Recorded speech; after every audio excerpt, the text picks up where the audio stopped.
in the middle of the lecture. Oh, snoring. He isn't a very interesting man, to be fair, which surprised me. But I had been out most of the weekend.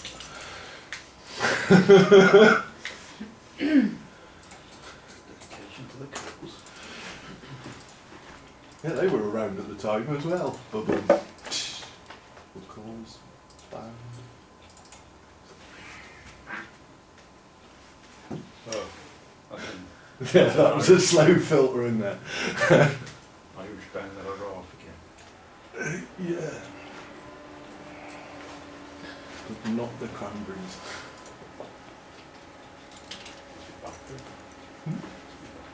Really? My abs still hurt from Friday.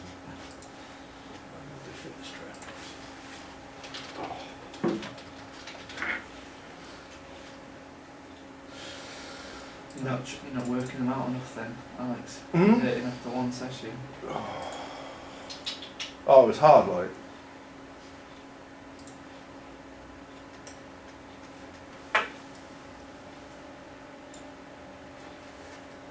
Okay. So good afternoon. As we start, I wanted to point out that I've made available the XBIM download file that I promised. If you go on the ELP, you can download XBIM Explorer from this link, and there is also a short video that gives you instruction on how to install it on your computer. There are a number of security steps involved with installation, and the video gives you the way through that. Also, just as an announcement, I've recorded a second Q&A video. I've received more questions and I've answered to more of those questions on another video. It's going to be uploaded probably tomorrow at some point. I'm not sure whether just by have you watched the previous one, the Q&A video? Oh yeah. Not yet. How many of you have? Fantastic. Right. So we'll.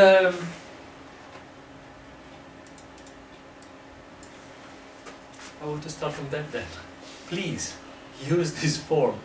I need to see that you're doing making some progress, and I need to see what kind of problems you're encountering. So even if it's not something that is stopping you, but you think that in the future lectures there should be some concepts that are more clearly exposed, more clearly analyzed, put them here, and I'll make sure that you have that information. All right? Now maybe I'll review it kind of. Those doubts that you have, those questions that you have in a more comprehensive way. So use this, please. It's an important mechanism for this module, okay? Right, so going back to the topic of today's lecture, we are picking up on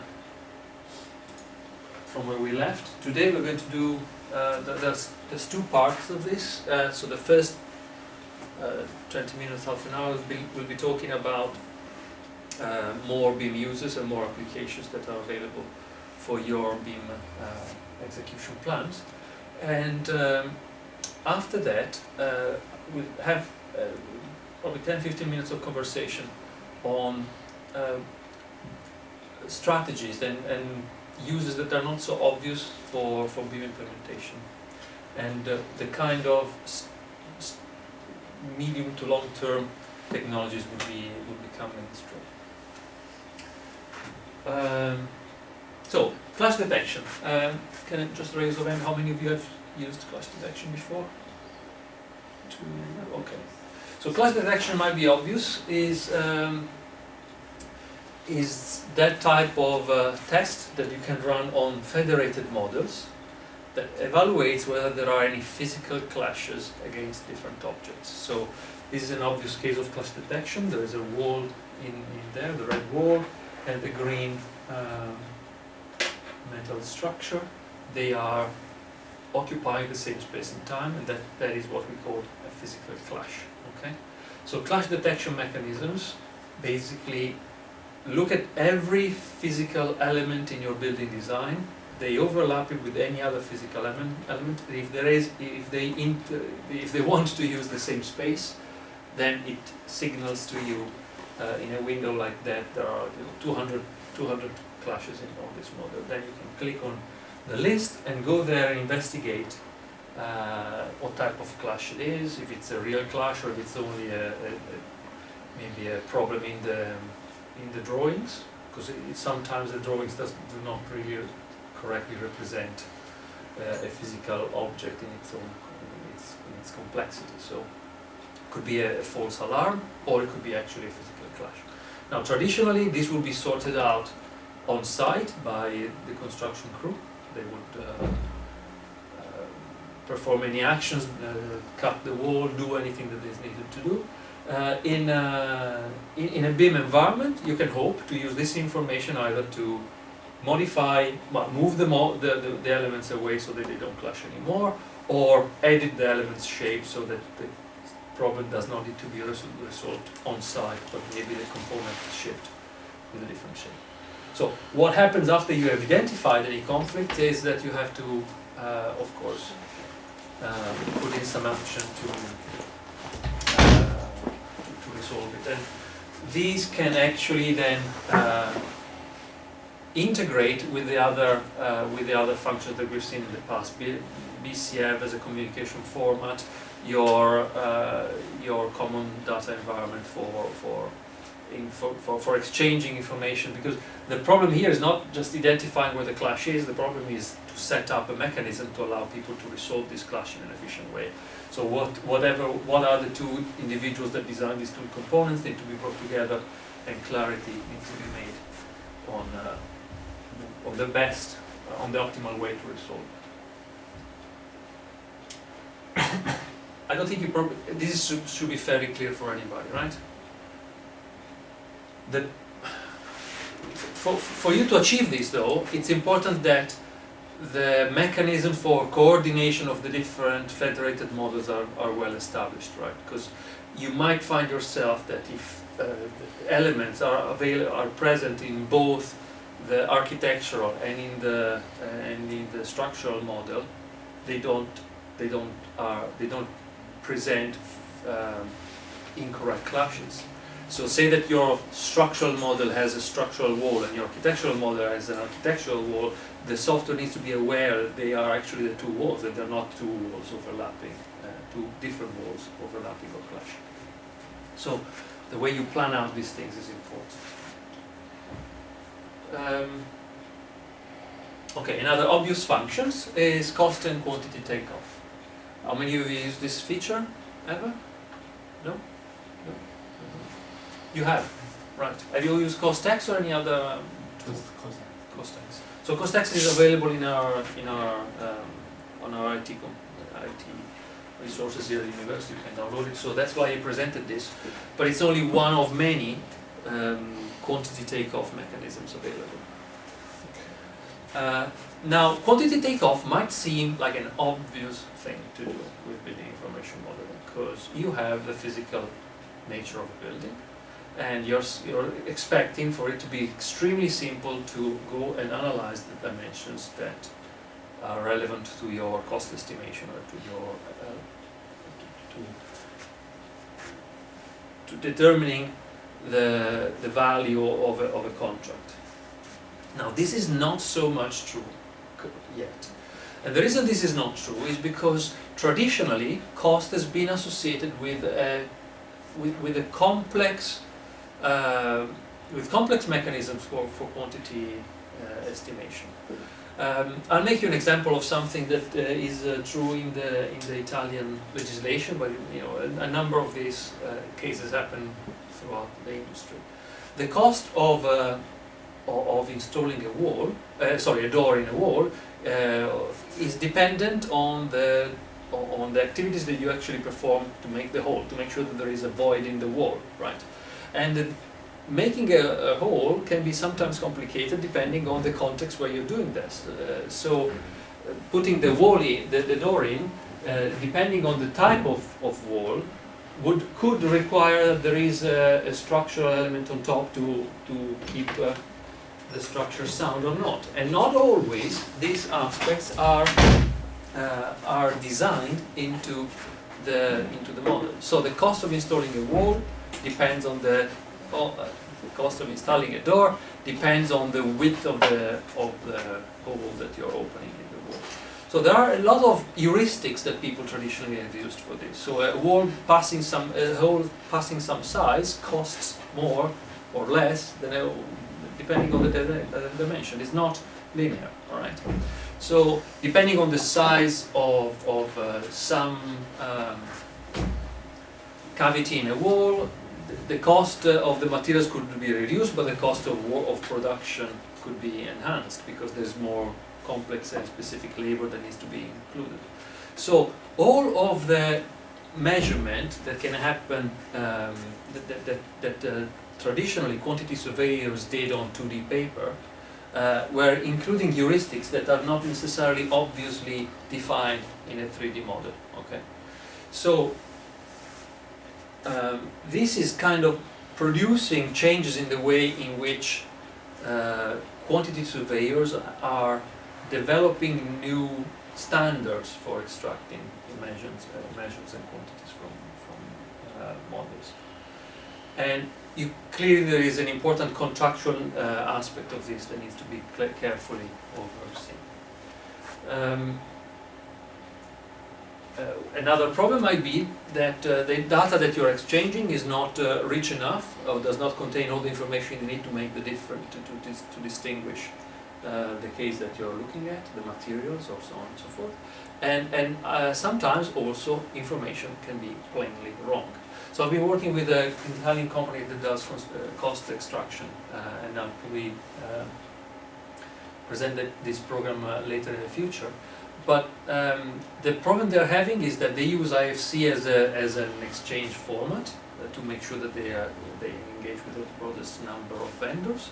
And the problem is that a lot of platforms produce wrong numbers when it comes to estimating volume, or estimating surfaces, and so on and so forth. So for instance, Revit exports volume of walls with substantial mistakes in calculation. So if you estimate in IFC, right? Not in every platform, but if you export an IFC from Revit and you go and measure the width, height, and its dimension, and calculate the volume like that, or if you go and ask for the property volume, you get substantially different numbers. The other problem, of course, being where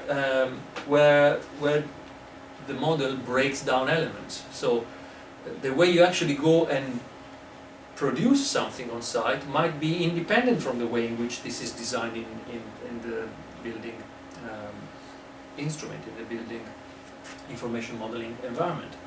So, and depending on how you break down the elements, different costs will be attached, and different sizes will be attached to it. So, this type of tool allows you to kind of work around some of these problems and define a rule-based mechanism for quantity estimating that you can try to apply to a model if you have a rich enough semantic environment. Or they might actually sometimes fall back on the traditional solution. They give you just a measuring tool inside the 3D environment where you can go and select particular points to measure your model by hand, which seems counterintuitive, but is due to all the complexity that we've covered so far, that I just mentioned. Is this clear? Yeah. Right. So please have a try at using Costex. It's available in our platform. So multidimensional project control is another feature that is quite used. Multidimensional project control is what generally people in the industry call 4D or 5D. So it's the idea that you add and further dimensions through the 3D model. And these dimensions traditionally are 4D for time and 5D for cost. So what this kind of solution allows you to do is that to connect your planning information from whatever software platform you're using, whether it's Primavera or Microsoft Project or Asta or any other, So you have your task, your Gantt chart, and you will go here and attach elements to tasks associated with them. These can, of course, give you the opportunity to produce a visual rendering of how the building progresses in time. So you will see that day 0 the building is, you just have foundation, and then as time goes by you will see the structure come up, and then all the finishings go on to that. Now, again, this seems like a trivial activity, but then if you start analyzing what really happens in the construction industry, it becomes suddenly much more complicated, because the installation of a wall, the wall being the stupidest example, of course, but does not happen in one task and one task only. You might have several steps of activities that you run on the wall. On day 1 you set up the structural framework for it. On day 2 you put in the cladding, and on day 3 you go there and paint it. And these could actually be connected to 3 different types of crews, to 3 different types of activities, different materials elements that you need to put into site, different documentation when it comes to just the risk assessment and risk hazards and different crews and so on. So all of this can happen, but then how do you display these developing on the model is difficult to detail. For instance, frequently, depending on the level of detail, a wall would be just, there is no information in the model to represent the wall in its components. You don't know how many bricks are in a brick wall in Revit. So you cannot kind of show the 3D, the bricks coming on site one after the other. And similarly, if you have a stud wall, you don't know exactly what the studs are. The building information model does not contain this information necessarily. So you cannot kind of show that on day 2 only the studs are installed, and on day 3 the finish goes up. Can you show it? Can you show in that level of detail? Is it possible to show in that It's technically level? possible. Yeah. It's just a matter of progressing the model to a level that contains all this information. Okay. And of course, then make this information realistic, because it's very simple to say, okay, this is a stud wall, so it has studs every 2 feet. Something like that. 2-3 feet in the UK, is that standard? James? Yeah, something like that. That's a complete random number for me. For me, walls should be of brick. I mean, Or stone? no, it's just brick. Forget stone. Anyway, so, but where do you start installing the first stud? Maybe it's not defined in the drawing. Maybe people come on site with a reasonable amount of materials that that they know that they have calculated from an heuristic perspective, and they don't know exactly where all of them are going to be. So how it's going to help me to know the process of having 4D, the time of installation, if it is not viewing the details of it? well, that's the big question that we need to address. So a lot of people thought in the past, oh, 4D is fantastic. It provides you a lot of insight in terms of detail of the construction that prevents mistakes. And it does. The question is that you need to put in a lot of information for it to be complete, so that there is a lot of cost involved with that. So probably 4D becomes useful when you have fairly complex installation scenarios, or maybe for macro decisions. So I'll probably be able to show you tonight because the problem here is that I cannot attach my computer and show an application live on this screen, but I can in WinJohn. So I've taken my laptop to show you actually an example of 4D that we use to define and identify mechanisms for constructing a factory where a chemical processing plant, whereby macro decision on where do you start piling from, and what type of structure do you build first and what type of structure do you build next, gave you a lot of constructability inside, and actually allowed us to push the boundaries of the timing in such a way that would be difficult to compute in your mind alone.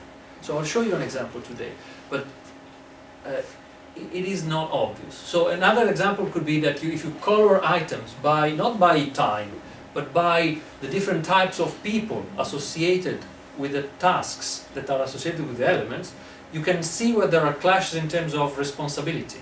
So you paint a room red because it's associated with, I don't know, some crew A, and the next room is painted green because it's associated with crew B, and you know that when they come too close, you probably have clash in terms of space usage and resource usage and accessibility of the space and so on and so forth. So that kind of gives you hints to improve the management of the site. But I actually have a slide that identifies what the value of 4D is, and a lot of people have actually identified a big value being in the financing stage.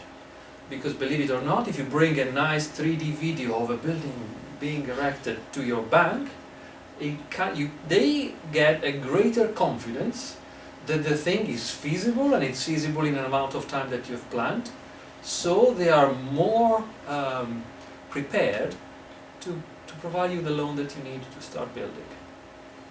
So, you know, sometimes the value of things comes from unexpected sides. So in this case, it's more of a marketing tool. Yeah, but again, it's a complex tool. It's not easy to make it. It's need effort, it's need time, it's need to manage it. Yeah. To get the complicity of the purpose of the real 4D, I need to do a lot of work. It True. is.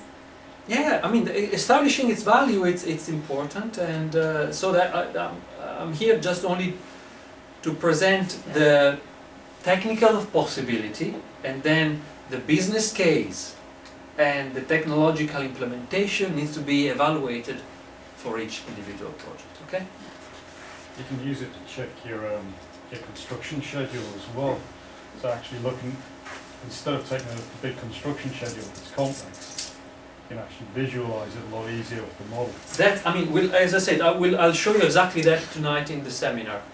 I have a 4D used to be my thing for a while in the past. I have actually developed a 4D application that I'm going to show you.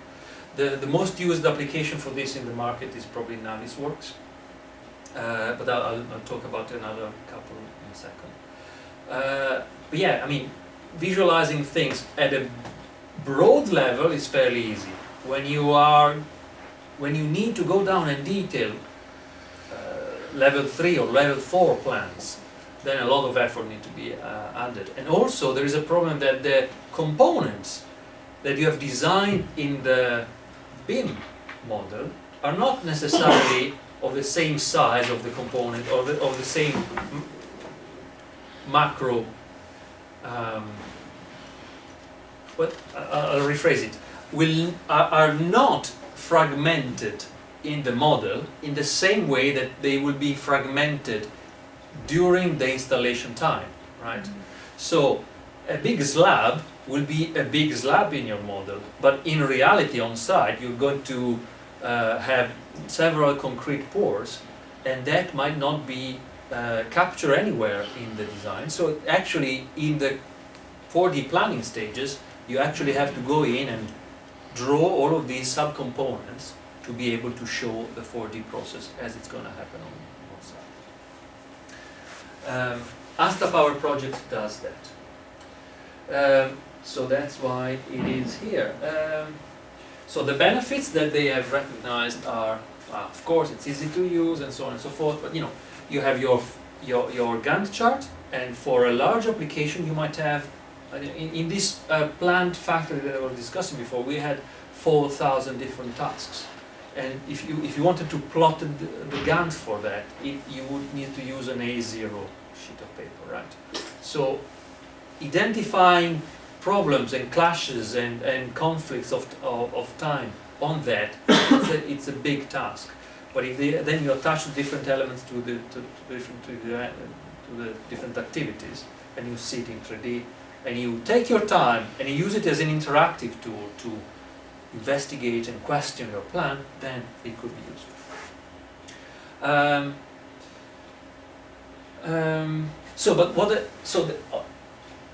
I mean, there are links here. We don't have time to go into the details. Have a look at this. One of the major benefits is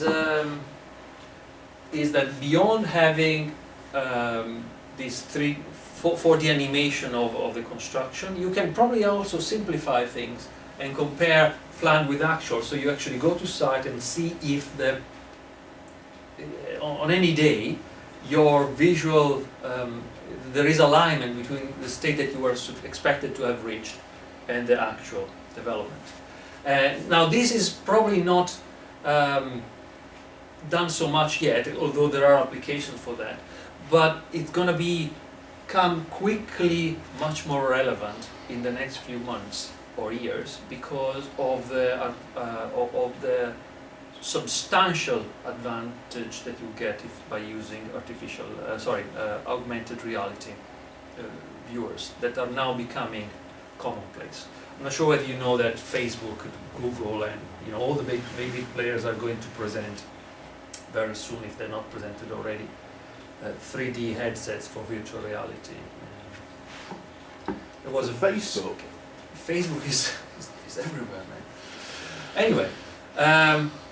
So the big advantage of Asta against other competitors is the ability to split 3D elements inside the application to avoid that problem that we mentioned, that the granularity of the design is not the same of the granularity of the installation. So you can break down a big slab in its subcomponents directly inside this application without going back to your design environment to break it down. The way you do it is just by slicing it, of course. There's not a lot of intelligence, but it's a good. So when you open it, as you click it, bring a little small model up with it, and you can see it come through. Yeah, I mean, as I said, we'll show you this tonight. I cannot show it in this classroom, but I'll have a full demonstration tonight. If you go beyond, so another mechanism for showing this is a completely different view of your building. So if you have your building and it goes in elevation here, and this is a map of all of your spaces, and this is a map of all the activities that you're running, you can see that you can plan that you're going to do activity blue, whatever that is, preparation of the ground, activity green, the laying of whatever, the cabling, let's say, and red is going to be air vents, and each installation of the different components. You will probably follow a mechanism that in a space where you have repeated tasks throughout a large number of instances, allows you to align these activities as they develop throughout your estate. Okay, so this is it's called line of balance view. I'm not sure whether you have seen this before, but it's a mechanism that kind of thinks of what is the ideal sequencing of operation in a single room, and then projects the same type of behavior throughout all of the spaces of the same type that you have throughout your model. So in this case, with a tower like that, you probably start from level 1 doing something, and as soon as that activity is finished on level 1, it moves to level 2 and so on. And depending on the size of the space, the system will automatically increase or decrease the time planned for that, so that you can see if there are clashes with the timing of activities as they progress. Because of course, the same task might be two different tasks on the same space might take different times. So you can actually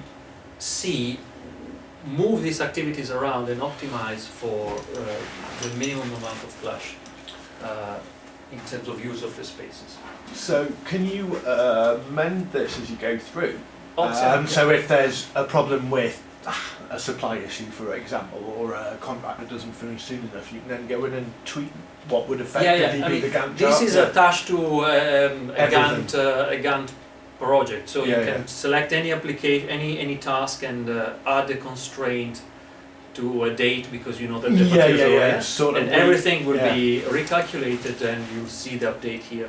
And that might actually show if something that was originally not a problem in terms of space congestion becomes a problem. Wow. So I'll, but again, I have a custom presentation for this later, so we'll have a look. That's very cool. So if you include the location, you have the line of balance. But of course, activities are made of resources and time and cost, so you can actually compute your cost by cost per unit in terms of if your activity is connected with, can get information from the model.